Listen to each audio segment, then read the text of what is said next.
శుక్లాంబరధరం విష్ణుం శశివర్ణం చతుర్భుజం ప్రసన్నవదనం ధ్యాయే సర్వ విఘ్నోపశాంతయే. జయ బోలో గణేష్ మహారాజ్ की जय. ఓం గురు బ్రహ్మ గురుర్విష్ణు గురుదేవో మహేశ్వర గురు సాక్షాత్ పరబ్రహ్మ తస్మై శ్రీ గురవే నమః. ఓం శ్రీ రాఘవేంద్రాయ నమః. రాజాదిరాజ గురు సార్వభౌమ గోవింద గోవింద. ప్రేక్షకులకు నమస్కారం.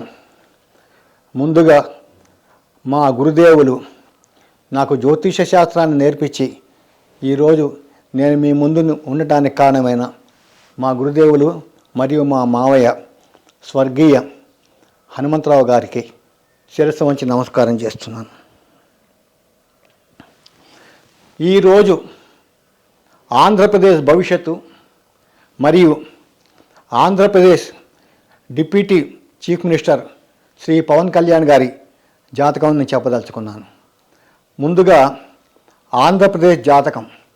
ఆంధ్రప్రదేశ్ మొన్న ఎలక్షన్స్ జరిగిన తర్వాత 2024 మేలో జరిగిన ఎలక్షన్స్లో ఈ తెలుగుదేశం పార్టీ, ఈ జనసేన, ఈ కూటమి చాలా ఘన విజయం సాధించి 151 సీట్లతో మళ్ళీ ప్రభుత్వాన్ని స్థాపించారు. ఆనాటి ముహూర్తము, ఆనాటి గ్రహస్థితి చూసి అసలు భవిష్యత్తులో ఆంధ్రప్రదేశ్ ఎట్లా ఉంటుందో నేను చెప్పదలుచుకున్నాను.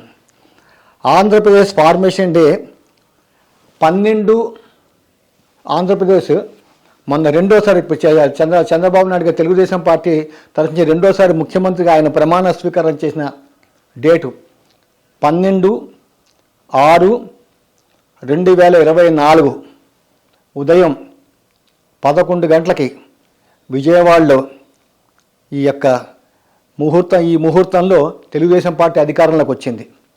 ఆనాటి గ్రహస్థితిని చూసినట్టయితే జన్మ నక్షత్రం మకా నక్షత్రం 2వ పాదం, రాశి సింహరాశి, జన్మలగ్నం సింహలగ్నం. ఈ సింహలగ్నానికి విపరీతంగా యోగం చేసేది ఫస్ట్ లగ్నాధిపతి రవి, అలాగే చతుర్థ భాగ్యాధిపతి అయినటువంటి కుజగ్రహము, అలాగే పంచమ అష్టమాధిపతి ఈ గురువు. ఈ 3 గ్రహాలే ఈ సింహలగ్నానికి విపరీతంగా యోగం చేస్తాయి. అలాగే తృతీయ రాజ్యాధిపతి అయినటువంటి శుక్రుడు, ద్వితీయ లాభాధిపతి అయిన బుధుడు, వ్యయాధిపతి చంద్రుడు, ముఖ్యంగా షష్ఠ సప్తమాధిపతి అయిన శని, ఈ 4 గ్రహాలు ఈ సింహలగ్నానికి అతి పాపి. మఖా నక్షత్రంలో ఈ ముహూర్తం పెట్టారు కాబట్టి మఖా నక్షత్రానికి అధిపతి కేతువు. ఈ యొక్క కేతు మహాదశ 2028 దాకా ఉంది. ఇక్కడ కేతువు, రాహుకేతువులు ఛాయాగ్రహాలు. వారు ఎవరింట్లో ఉన్నారు, ఏ గ్రహంతో కలిసి ఉన్నారు, ఏ నక్షత్రం మీద ఉన్నారు, ఏ గ్రహం ద్వారా చూడబడుతున్నారు, వాళ్ళ యొక్క ఫలితాలే ఈ రాహుకేతువులు ఇస్తారు. ఇక్కడ రాహుకేతువు కన్యా రాశిలో ఉన్నాడు. అది కూడా హస్తా నక్షత్రం మీద ఉన్నాడు. హస్తా నక్షత్రానికి అధిపతి చంద్రుడు. సో ఎప్పుడైతే ఈ కేతు హస్తా నక్షత్రం మీద ఉన్నాడో, ఈ చంద్రుడు సింహలగ్నానికి వ్యయాధిపతి. పైగా ఇక్కడ బుధుడింట్లో ఉన్నాడు. ఈ బుధుడు కూడా ఈ లగ్నానికి పాపి, ద్వితీయ లాభాధిపతిగా దశమ స్థానంలో ఉన్నాడు. కాబట్టి పైగా ఇప్పుడు 2025 జూన్ దాకా ఆంధ్రప్రదేశ్కి మన కేతు మహర్దశలో ఈ రాహు అంతర్దశ నడుస్తోంది. కాబట్టి 2025 జూన్ దాకా సామాన్య ఫలితాలే ఉంటాయి ఆంధ్రప్రదేశ్కి. ముఖ్యంగా ఆర్థిక ఇబ్బందులు చాలా ఎక్కువగా ఉంటాయి. ద్వితీయంలో కేతు ఉంటే ద్వితీయం ఏంటంటే కుటుంబ స్థానం. కుటుంబ స్థానం అంటే ఇటు తెలుగుదేశం పార్టీ, జనసేన పార్టీ, అన్ని పార్టీలో ఎమ్మెల్యేలందరూ కూడా ఆ కుటుంబంలోకి వస్తారు. ఆ ద్వితీయంలో ఎప్పుడైతే కేతు ఉంటాడో ఒక్కొక్కసారి మిస్అండర్స్టాండింగ్స్ విపరీతంగా వస్తాయి వాళ్ళకి. కానీ అది ఓన్లీ తాత్కాలికం. కానీ తప్పదు, ఎందుకంటే ద్వితీయంలో కేతు ఉన్నాడు కాబట్టి. 2025 జూన్ నుంచి కేతు మహర్దశలో ఈ యొక్క గురువు అంతర్దశ వస్తుంది. కేతువులో గురువు ఈ సింహలగ్నానికి పంచమ అష్టమాధిపతిగా ఇక్కడ దశమ స్థానంలో ఉన్నాడు. గురువు దశమ స్థానంలో విపరీతమైన యోగం చేస్తాడు. ముఖ్యంగా ఈ యొక్క ముహూర్తం చాలా గొప్ప ముహూర్తం. స్థిర లగ్నంలో ముహూర్తాన్ని పెట్టారు, చాలా మంచిది. స్థిర లగ్నంలో ముహూర్తం ఉంటే అది కదలకుండా ఉంటుంది కలకాలం. అట్లాగే ఇక్కడ సప్తమంలో ఉన్నాడు శనేశ్వరుడు, శశి మహాపురుషగా ఉంది. లగ్నం నుంచి దశమంలో శుక్రుడు స్వక్షేత్రంలో ఉన్నాడు. ఇక్కడ మాలవ్య మహాపురుష యోగం ఉంది. అట్లాగే ఇక్కడ ద్వితీయ లాభాధిపతి బుధుడు కూడా దశమ స్థానంలో ఉన్నాడు. లగ్నాధిపతి రవి కూడా దశమంలో దిగ్బలం చెందాడు. ఇది చాలా గొప్ప జాతకం, చాలా గొప్ప ముహూర్తం. కాబట్టి ఆంధ్రప్రదేశ్లో తెలుగుదేశం పార్టీకి ఎలాంటి డోకా లేదు, బ్రహ్మాండంగా నడుస్తుంది. చాలా అభివృద్ధిలో కూడా వస్తుంది ఆంధ్రప్రదేశ్.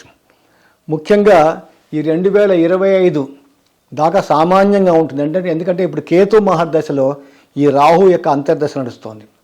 ఆ తర్వాత 25 మే నుంచి 26 మే దాకా చాలా బాగుంటుంది. ఎందుకంటే కేతు మహర్దశలో గురువు యొక్క అంతర్దశ. ఈ గురువు దశమ స్థానంలో ఉన్నాడు. దశమ స్థానంలో లగ్నాధిపతి రవితో కలిసి ఉన్నాడు. కాబట్టి ఈ గురు మహర్దశలో చాలా బాగుంటుంది. గురు మహర్దశలో ముఖ్యంగా ఆంధ్రప్రదేశ్కి సెంట్రల్ నుంచి ఫండ్స్ విపరీతంగా వస్తాయి. కాబట్టి అమరావతిని ఖచ్చితంగా చంద్రబాబు నాయుడు గారు బాగా డెవలప్ చేస్తారు. అక్కడ ప్రజలు కూడా చాలా ఆనందంగా ఉంటారు.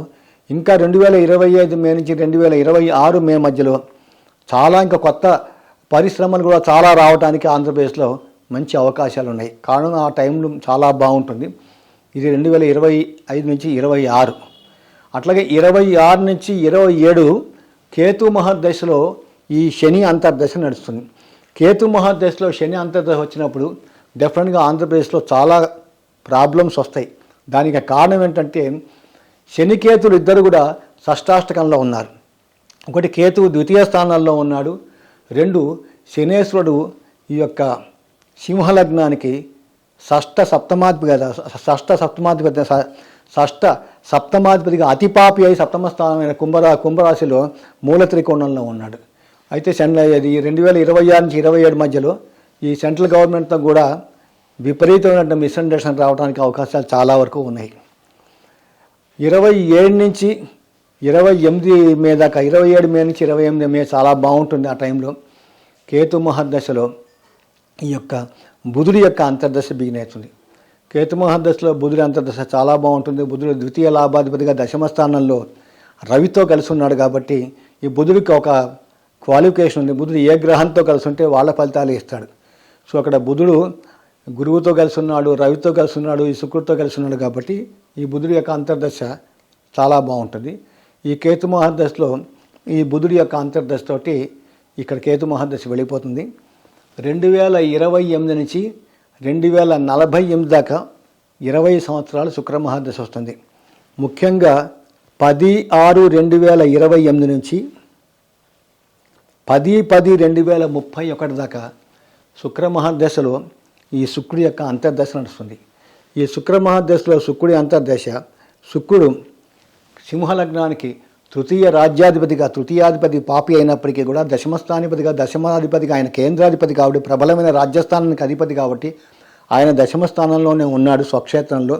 ఇది మంచి ప్లస్ పాయింట్. పైగా శుక్రుడు పూర్ణమైన శుభగ్రహం.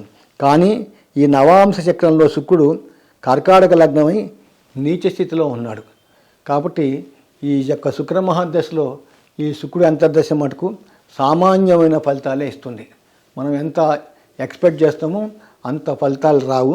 కొంచెం ఈ శుక్ర మహర్దశలో శుక్రుడి అంతర్దశ వచ్చినప్పుడు మటుకు ఈ ఆడవాళ్లలో, ఈ ప్రపంచంలోని మొత్తం ఆడవాళ్ళని శుక్రగ్రహం కంట్రోల్ చేస్తారు. శుక్రుడి యొక్క ఆధీనంలో ఉంటారు. కాబట్టి అక్కడ 2029 ఎలక్షన్స్ వచ్చినప్పుడు చాలామంది ఈ ఫీమేల్స్, ఈ స్త్రీలు ఈ యొక్క తెలుగుదేశం పార్టీకి ఎగెనెస్ట్గా అవడానికి అవకాశాలు చాలా ఉంటాయి. కాబట్టి అప్పుడు శుక్రుడికి అధిష్టాన దేవత మహాలక్ష్మి. కాబట్టి ఆ సమయంలో ఈ లక్ష్మీ గణపతి హోమం లేకపోతే చండీ యాగం ఇలాంటివి చేసుకుంటే చాలా బాగుంటుంది. ఆంధ్రప్రదేశ్ ఇంకా మంచి అభివృద్ధిలోకి రావాలని ఆంధ్రప్రదేశ్ ముఖ్యమంత్రి శ్రీ నారా చంద్రబాబు నాయుడు గారికి భగవంతుడు పరిపూర్ణ ఆయుష్ ప్రసాదించి, మంచి ఆరోగ్యం ప్రసాదించి, ఇంకా ఆంధ్రప్రదేశ్ సెంట్రల్ గవర్నమెంట్తో ఇంకా మంచి సంబంధాలు కలిగి ఉండాలని మనసా వాచా కర్మని కోరుతున్నాను. నమస్కారం.